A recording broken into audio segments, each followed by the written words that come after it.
ملک کے بالائی اور وسطی علاقوں میں شدید بارش کا سلسلہ جاری ہے اور صورتحال خطرناک شدت اختیار کر چکی ہے۔ ندی نالوں میں سیلابی صورتحال ہے، جس کی وجہ سے دریاؤں میں بھی پانی کے بہاؤ میں مسلسل اضافہ ہو رہا ہے۔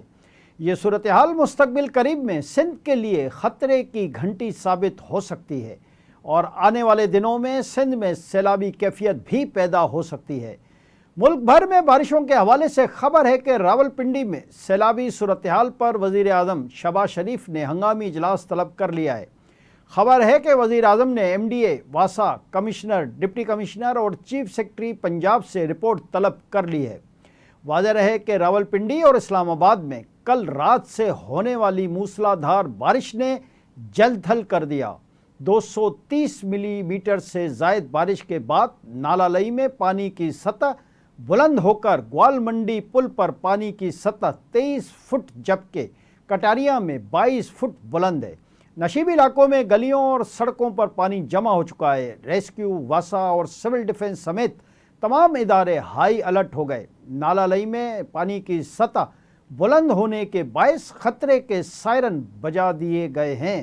مینیجنگ ڈائریکٹر واسا محمد سلیم اشرف نے کہا ہے کہ محکمہ موسمیات کے مطابق راولپنڈی، اسلام آباد میں 230 ملی میٹر سے زائد بارش ہو چکی ہے۔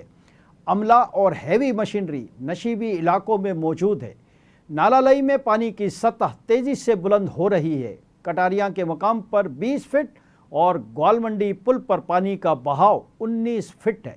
دریں اثنا خبر ہے کہ راولپنڈی کے قریب چکری روڈ پر سیلاب میں پھنسے خاندان کو پاک فوج نے ہیلی کاپٹر کے ذریعے بچا لیا۔ متاثرہ خاندان چکری روڈ گاؤں لڈیان میں مکان کی چھت پر پناہ لیے بیٹھا تھا۔ خراب موسم کے باوجود پاک فوج نے ہیلی مشن کامیابی سے مکمل کیا۔ علاوہ ازیں راولپنڈی اور اسلام آباد میں کل رات سے ہونے والی موسلا دھار بارش کے بعد نشیبی علاقوں میں گلیوں اور سڑکوں پر پانی جمع ہو گیا ہے۔ اس کے علاوہ چکوال میں بہت زیادہ بارش ریکارڈ کی گئی۔ محکمہ موسمیات کے مطابق چکوال میں 430 ملی لیٹر سے زائد بارش ریکارڈ کی گئی ہے، جو تاریخی ریکارڈ ہے۔